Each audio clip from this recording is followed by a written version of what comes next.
Hello YarnTubers, welcome back to Wanderlust Crochet with Dana and Benji. And today we're talking about one of my very favorite subjects, choosing colors. And I'm going to give you some options that are way easy and not bog you down with color theory. Some of you may be like me and we can really get nerdy when it comes to doing a deep dive into the colors we want to use for our project. But then there are people who either don't want to take the time, it just seems like a lot of time to invest in a project, or you may not feel confident about your color choices, especially when it comes to larger projects.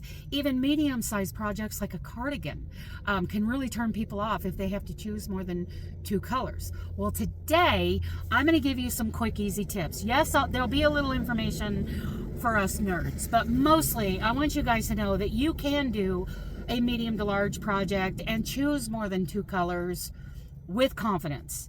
And you should know that just because I give you these tips and tricks, these are not rules.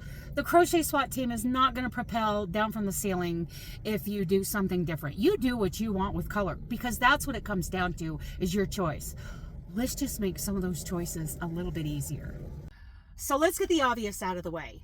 When you look at a pattern, the designer has listed the yarn they use and the exact colors. You can purchase all of those. Many times you can purchase a yarn pack. Easy. Boom.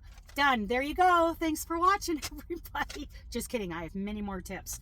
Okay, the second obvious, not quite as obvious way is to take a picture of the designer's yarn, and have it on your phone. Then go shopping your yarn stash, picking out those colors. Or let's say you want to use either Red Heart Super Saver or I Love This Yarn if it's a 4-weight acrylic, right?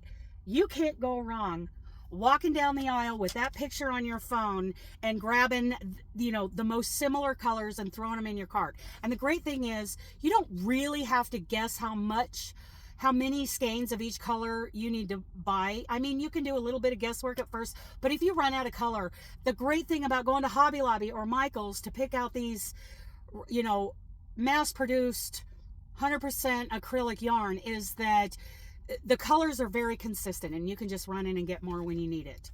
That's a great way to do it. Okay, now, if you want to go a little nerdy on this concept, you can do like I usually do. I take a picture of the yarn that the designer used. Okay, so let's use the Lizzie blanket from Ophelia Talks as the first example.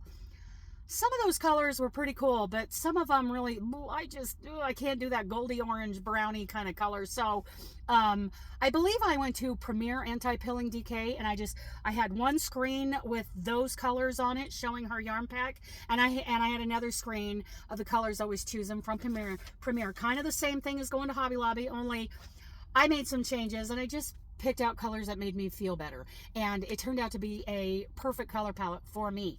I did almost the same thing with the Fruit Garden blanket. So here's Jane Crowfoot's Fruit Garden in the original colorway.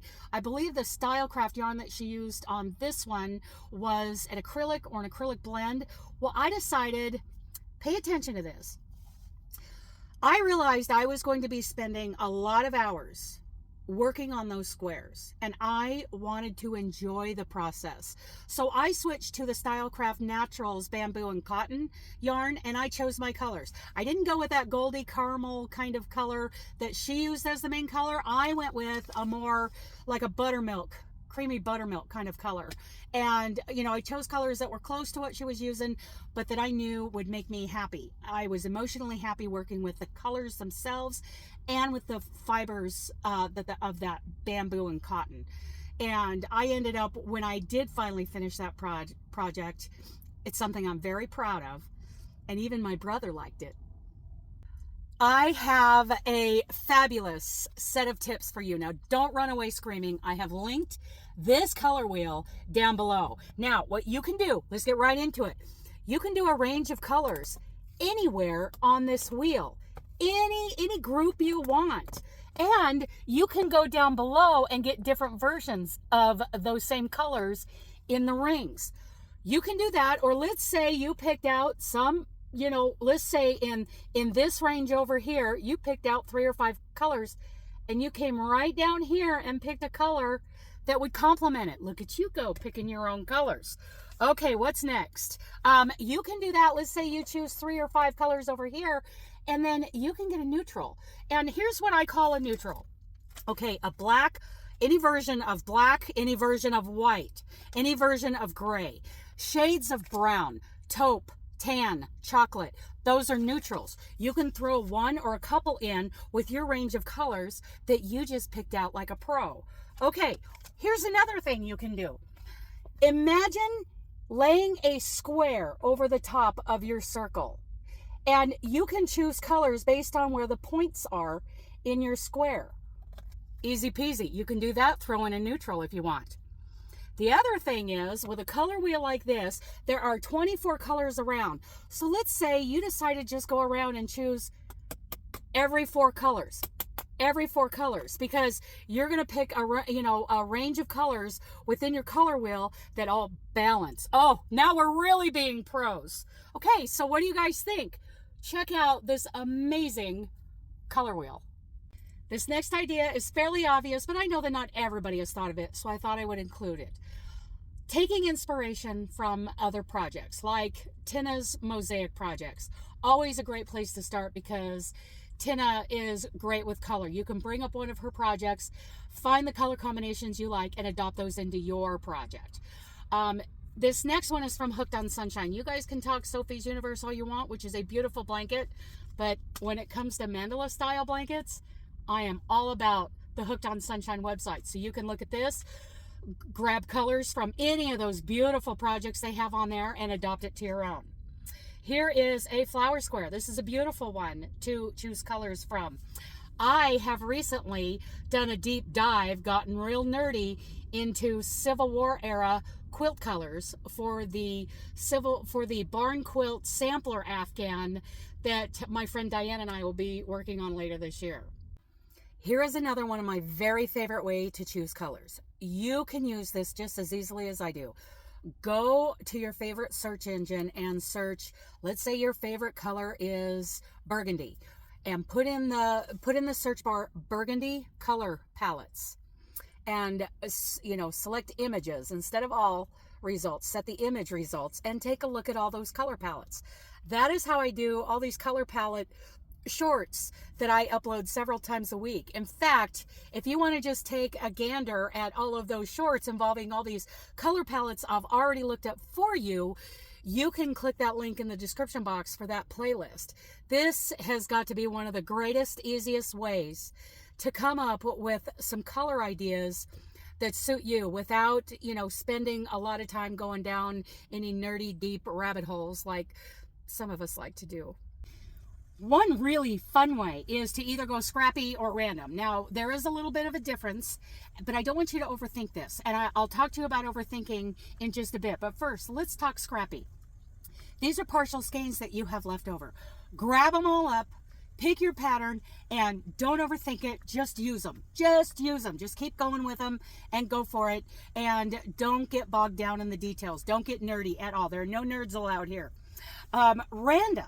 Now, random got me thinking the other day in a live. One of our community members here, Lauralee, she said that she bought, I want to say 23 or 30 some skeins of Premier yarn, some of that anti-pilling stuff. She put it all in a basket, and she did a willow blanket. Now, I don't have a picture of that, of hers, but she said that she just, when she ran out of one color, she just reached down into that basket and grabbed another and came up with something super beautiful in random. Now, random has a little bit more thought to it, because she went to the Premier website and she chose all the colors she liked. We talked about that before, but she didn't have a plan for their order or anything. She randomly chose them for each of the squares. So you can do something absolutely fabulous in a scrappy or random project.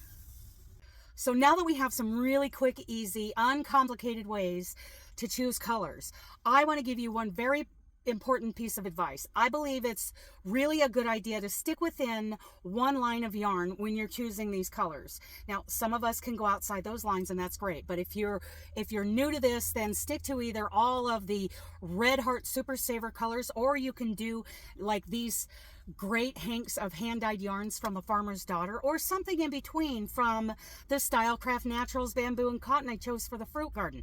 The reason is, remember those rings in the color wheel that were different versions of each color? I believe that most of the time you can easily stay within your version of these colors if you stick within the same color line. Now, even more important than all of that, I don't want you to overthink it. If you start feeling yourself getting mired down and a little, you know, too deep into the process, stop overthinking it. Grab the yarn and crochet your project. Don't overthink it while you're doing the project. Don't think, oh, I'm not really sure if this color goes. Just finish the project and enjoy the process, because you cannot be wrong. You will not be wrong. Finish that project. Put some great touches, border, whatever, embellishments on it, and show it to everybody you know, and they are going to love it no matter what. So that is the greatest piece of advice I have for you when it comes to choosing yarn colors. So let's hear from you guys. Those of you who are pretty confident, do you have some encouragement and or some tips or tricks that I haven't mentioned here for those who are not that confident in choosing colors? And for those of you who learned something new today, came up with a great idea by watching this video, tell me what you think. Tell me if there's a method you would like to try. And I will look forward to reading all of your comments as we go along. So, from the Phoenix Yard, I love you guys. Bye.